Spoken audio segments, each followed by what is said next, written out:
Bonjour, c'est Kevin Veil pour le Cercle du Clos. Normalement, on avait convenu à la base qu'on prendrait aucune position par rapport au conflit actuellement ukraino-russe. Mais on va quand même ouvrir notre gueule là-dessus. En fait, on va se dédire un tout petit peu sur la question. Pour une raison très simple, c'est relativement simple, c'est quelque chose de grave quand même qui se passe, qui concerne le pays. Donc, vous allez vous dire, mais est-ce qu'on va visualiser les choses du point de vue ukrainien ou du point de vue russe? En fait, on va le visualiser du point de vue français, pas du point de vue ukrainien ou du point de vue russe. Si Poutine a en effet violé le droit international, ce qui est un fait, et ce qui est en soi condamnable, il faudrait peut-être aller un peu plus loin dans les raisons qui ont fait que Poutine a agi de cette façon. Parce que c'est quand même étrange.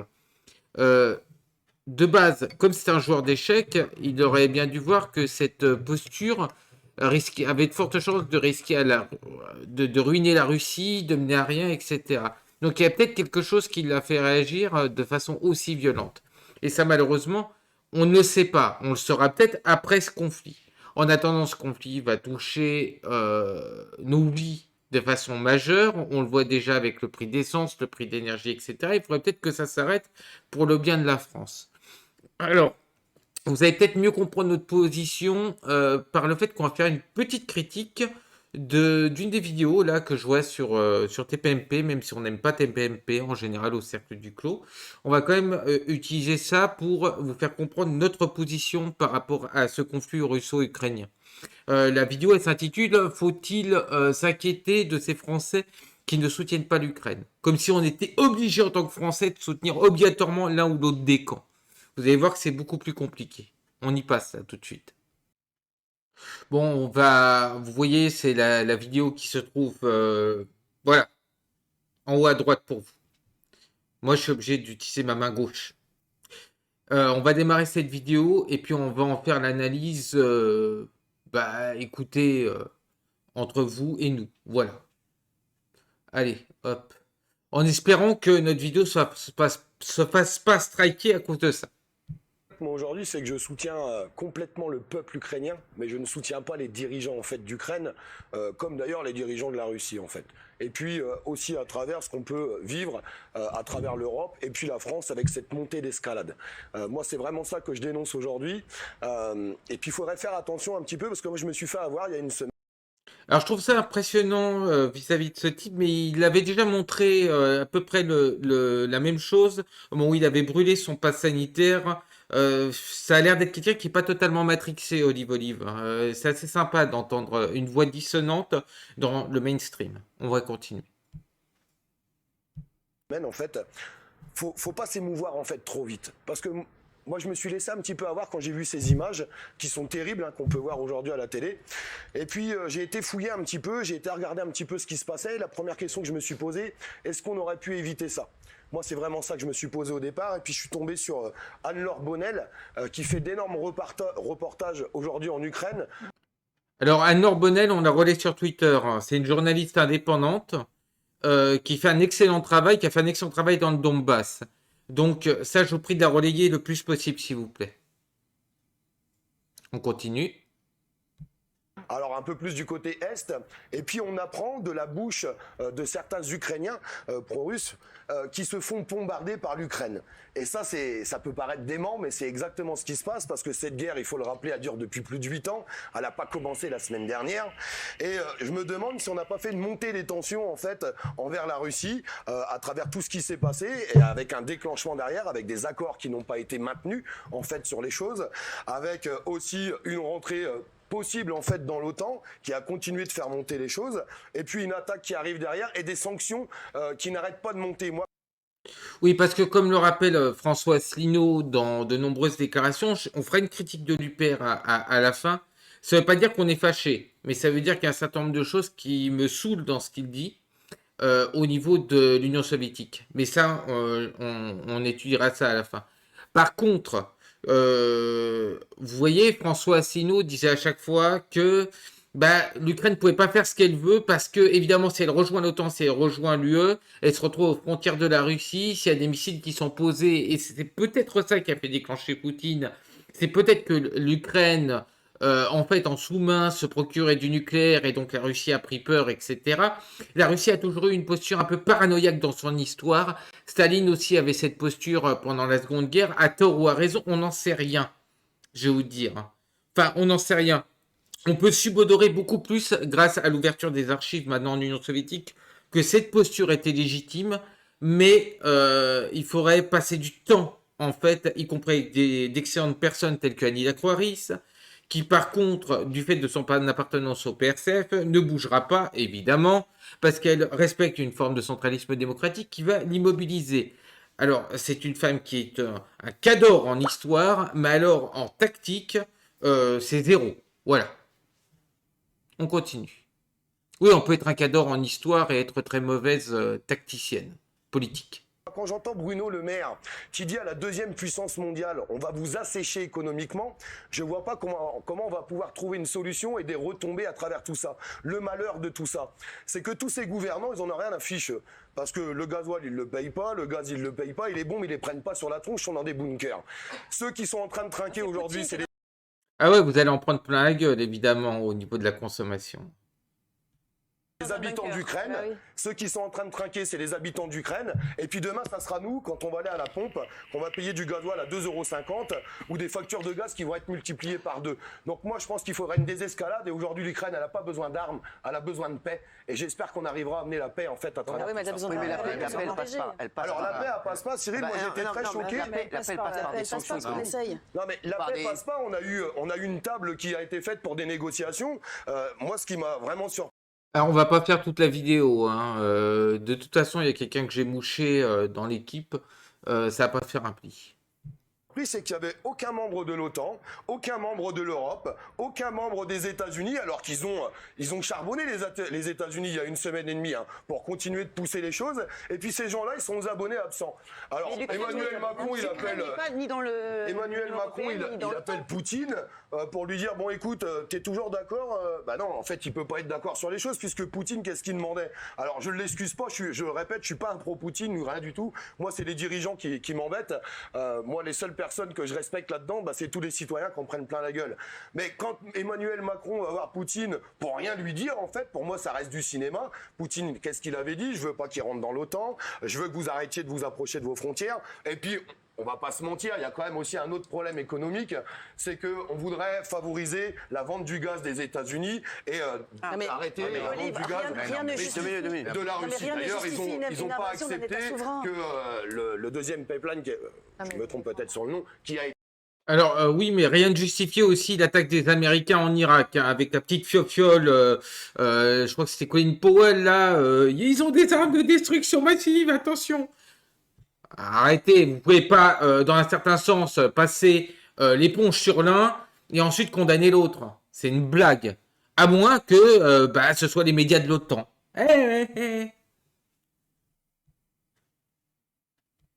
fait soit ouvert. Donc moi, je pense qu'on en est là. Aujourd'hui, je pense que c'est plutôt une guerre de territoire, une guerre d'argent. Et puis, qui c'est qui va trinquer? Je pense que c'est nous encore Est-ce que c'est aujourd'hui. pas une- Et moi, je vois pas de désescalade. Est-ce que Olive Olive, c'est pas une réaction contre le gouvernement, surtout contre Emmanuel Macron? Moi, franchement, je pense pas. Moi, je pense que déjà, je pense qu'on s'en met beaucoup trop. Allez hop, limite, la Pravda a dit, voilà, vous n'êtes pas d'accord, mais en fait, c'est parce que vous êtes un rageux anti-Macron. D'ailleurs, c'est le seul président d'Europe qui est tous les Parce 3 qu'on est la jours. présidente, on a la présidence de l'Europe. Non, mais je sais qu'il a la présidence de l'Europe, mais alors dans ce cas-là, pourquoi les autres, ils pourraient quand même ramener un petit peu leurs fraises, parce qu'on les entend pas trop. Moi, je trouve qu'on les entend pas. Et moi, je vois pas de désescalade qui a été faite. Sergueï, j'aimerais avoir ton avis sur ce qu'a dit Olive Olive. En fait, Alors, c'est lui que j'ai mouché, hein, je vous le dis d'ores et déjà. Pourquoi? Parce qu'il y a quelques trucs qui me choquent, moi. je vais vous décevoir Pourquoi moi tu me parce décevras. qu'on m'a dit il y avait Tu me décevras, quelqu'un qui est anti-Ukraine, Il n'est pas anti-Ukraine, Olive Olive. anti-Ukraine et pro-Poutine. Non, c'est pas du tout ça. Et donc je me suis dit, je vais lui rentrer dedans Ah ouais. parce que là il va m'énerver. Ouais, aussi, là, tu nous énerves, en fait, garçon. Parce qu'il y a déjà, moi, quelque chose qui me pose problème. Tu défends les intérêts de qui, en fait? Tu défends les intérêts de l'OTAN? T'es un rageux, là, qui en a eu marre de ton pays, qui était l'Union soviétique, puis ensuite la Russie, parce que Tu étais agent du KGB et tu n'es pas agent du FSB. Qu'on sache donc, ça veut dire que tu as trahi quelque part ta nation à la base. Ou tu l'as pas trahi, ou tu es passé à l'ouest, on comprend pas. Tu as pris un chemin diamétralement contraire de ce que tu avais fait à la base. On comprend pas trop, en fait. Il n'y a pas un conflit d'intérêts, là, anti-russe? Hein, Sergueï? Moi, je comprends. En fait, on comprend pas trop hein, le positionnel. Parce que là, on dirait que c'est toute responsabilité au niveau de la Russie. Ça vaut à peu près autant de Trotsky que Trotsky contre Staline. Trotsky qui allait collaborer avec toutes les puissances qui étaient opposées à l'Union soviétique. Donc, moi, j'aimerais rien savoir quel crédit on peut donner à un gars, là, qui s'est tiré de son pays. Vous l'admetteriez de la France, là, un gars qui coulerait complètement la France vis-à-vis de l'étranger en disant, de toute façon, tous les gens qui sont en France, c'est des connards, etc. Non, vous l'admetteriez pas. Alors moi, je comprends pas pourquoi ce gars-là, on l'invite en fait sur les plateaux télé, on laisse bavasser, alors qu'en fait, sauf si, bien sûr, il y a une manipulation qui est plutôt pro-OTAN. On comprend pas trop pourquoi ce gars-là, qui va évidemment couler son ancien pays, va encore jacter comme ça dans une émission, balancer sa semi-vérité, plutôt que d'avoir quelqu'un qui serait neutre. Parce que là, on n'est pas sur quelqu'un de neutre. On est sur un ex-agent du KGB avec son petit pipins, là, qui a encore marqué KGB, tu devrais le retirer, parce que tu n'en es même pas digne, en fait, vu que tu as tout dégagé. Tu devrais mettre le pins de l'OTAN. Donc, en fait, on comprend pas trop le jeu. Pour moi, c'est un gars qui a trahi son pays. On ne devrait pas écouter des gens qui trahissent leur pays. On peut parfois, dans des états de guerre, utiliser ce type d'agent double, mais faire confiance à leur dire, moi, ça serait pas le cas. Hein. Et puis, nous, au pouvoir, un type comme ça, il passe pas dans les médias, et puis, il part aux États-Unis. Hein. Parce qu'on n'a pas besoin de ce genre de type, parce que si ce gars-là s'est déjà retourné une fois, il peut se retourner contre son pays d'accueil, là, qui est la France. Alors, loin de diffamer ce monsieur, de dire qu'il va le faire, ou qu'il travaille obligatoire pour le temps, mais ce genre de choses pose problème en analyse géopolitique. Parce que l'intérêt de la France, elle est de s'entendre avec toutes les nations. Elle n'est pas de faire la guerre à la Russie. Tu veux quoi, Sergueï? Qu'on envoie 2 têtes nucléaires du type Castle Bravo sur la Russie? C'est ça que tu veux? Tu veux qu'il y ait une escalade de ce type? Eh ben moi non en tant que Français. Et j'aimerais bien qu'on retrouve, et les gens du cercle que je représente aimeraient bien qu'on retrouve des tarifs normaux avant que ça explose socialement en France. Pas que ça explose dans une catégorie révolutionnaire, ce que l'on voudrait. On aimerait bien que ça révolutionne tranquillement dans l'ordre des choses. Par, bien sûr, la rue, mais dans la tranquillité et non dans l'hyperviolence. Ce qui se passe, c'est que si les gens sont bien énervés, à un moment, ils vont tout exploser. Et c'est ça qu'on obtiendra. Comme la simoniane, comme la propagande poutinienne. Et en fait, dans tout ce que... on se tutoie, hein. Oui, vas-y. Dans tout ce que tu viens de dire, à 90%, je suis d'accord avec toi. À 90%. Il y a des trucs... Bon, on va pas faire toute la vidéo. Je vous le dis d'ores et déjà, parce que déjà c'est énervant, et puis d'ores et déjà, ce serait une violation des droits au niveau du copyright, puisqu'on n'a pas le droit de diffuser toute la vidéo. Bon, on va clôturer un petit peu sur ça. Moi, les limites de fiabilité en fait de la parole du monsieur, pour moi sont atteintes. Hein. On est devant quelqu'un qui n'est absolument pas neutre. Je ne sais pas dans son histoire qu'est-ce qui fait qu'il a trahi son pays, parce que c'est une forme de trahison. Hein. Qui a trahi son pays, qui s'est complètement retourné vers l'OTAN. L'OTAN a fait aussi des tas de guerres illégales et personne n'en parle, tout le monde s'en fout intégralement. Et puis, dernière petite chose, en fait, il y a un moyen de sortir aussi de la crise Olive. Ce serait que Poutine laisse de la place aussi au KPRF, qui est le second parti. Parce que, en fait, ils en ont marre des sanctions occidentales. Donc, comme ils veulent peut-être nationaliser les entreprises étrangères, en fait, il y aurait peut-être un truc à faire. En fait, ce serait nationaliser, bien sûr, les entreprises étrangères, mais ça, le KPRF saura mieux s'en charger, en fait, que le parti de Poutine. Parce que Poutine, on ne va pas, nous non plus, le soutenir. C'est quand même quelqu'un qui empêche le retour du socialisme en Russie. Et comme en fait on est pour la coopération, on est pour l'internationalisme prolétarien, on ne va pas soutenir quelqu'un qui est en partie même du capital productif et qui a une démarche avec les oligarques. Donc il faudrait peut-être que Poutine s'appuie sur le KPRF pour ça. Et puis qu'en fait, il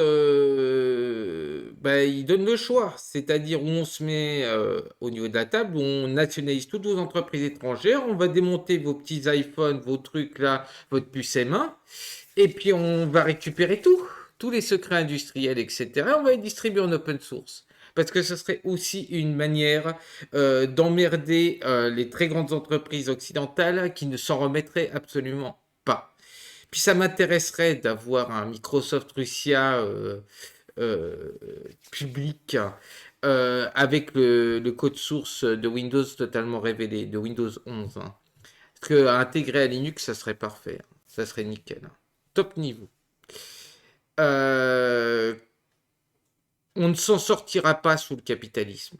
Le capital va continuer de provoquer des guerres, voire de faire des guerres, voire d'amener des guerres, d'amener des conflits qui font que l'autre déclenchera comme un con, ce qui s'est passé avec la Russie. Elle n'aurait jamais dû déclencher, elle n'aurait jamais dû se mêler de cette histoire de conflit ukrainien. Elle aurait dû simplement appliquer des sanctions économiques comme on est en train de le faire.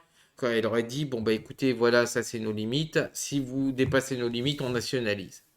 Mais ça, il faut avoir un point de vue de communiste au niveau des très grandes entreprises. Donc, au niveau de la France, de toute façon, l'élection maintenant est complètement biaisée. Asselineau, je pense, euh, en partie, bon, bah, je ne révélerai pas ce qui s'est dit ici non plus, mais j'en ai marre qu'Asselineau dit tout le temps les pays de l'Est étaient sous le joug de l'Union soviétique. Non, ils n'étaient pas sous le joug de l'Union soviétique. Globalement, il y en avait certains qui ne supportaient pas les Russes en général, qui ne supportaient pas la russification en fait de l'Union soviétique. Mais en l'occurrence, je ne sais pas si les Ukrainiens ils vivaient mieux après la chute de l'Union soviétique. Il y a eu quand même tout un tas de phénomènes, le phénomène en Russie, mais pas seulement en Russie, ça traversait tous les pays d'Est, des doomers. Est-ce que ça se passait mieux à Monsieur Sergueï du temps de Yeltsin avec un gars qui avait complètement coulé son pays, avec quand même une thérapie de choc qui a fait des milliers de morts, enfin même des millions de morts. Je ne sais pas, hein. Mais par contre, je sais qu'on ne peut pas vous faire confiance, même au niveau des intérêts français. Donc, on reste, nous, dans l'intérêt de la France, c'est de passer au socialisme maintenant le plus vite possible et de sortir de ces unions transnationales qui sont sous la coupe des États-Unis d'Amérique et des Allemands. Quant aux relations avec la Russie, il faut qu'il y ait quelqu'un qui dise maintenant des escalades vite, vite, vite, vite. Et qu'au pire, ce soit un autre pays neutre qui fasse organiser des élections en Ukraine, puisque Poutine a dit faut que les Ukrainiens choisissent. Bah écoutez, s'ils choisissent Zelensky avec des élections qui sont vraiment vérifiées au niveau international, c'est parfait, ça va très bien, ça aura été démocratique. Ce qui est en cause aussi, c'est la légitimité de Zelensky que les élections n'aient pas été truquées. Bon, on pourrait se poser la question aussi en Russie, est-ce que Poutine n'a pas truqué un peu les cartes pour que le KPRF soit plus faible? Parce que le second parti en Union soviétique, c'est pas l'autre libéral, là, je me rappelle plus, là, Monsieur Novichok, c'est pas lui hein, qui est le second parti, hein, c'est le parti d'opposition, c'est le KPRF, le parti d'opposition, le parti communiste de la Fédération de Russie. Bon. Je pense qu'on a tout dit. Je pense que vous comprenez à peu près notre position au niveau du cercle. Donc, pour nous, continuons de balancer des sanctions à la Russie, elle finira bien par nationaliser et peut-être pas, avec une petite chance, il y aura y compris des escalades du conflit, mais peut-être repassage au socialisme de la Fédération de Russie. Ça serait peut-être raisonnable d'avoir de nouveau une République socialiste soviétique de Russie. Passez une bonne journée à tous et j'espère que vous aurez apprécié cette vidéo. Et je vous dis, si j'arrive à retrouver ma souris, voilà, je vous dis à plus et à la prochaine.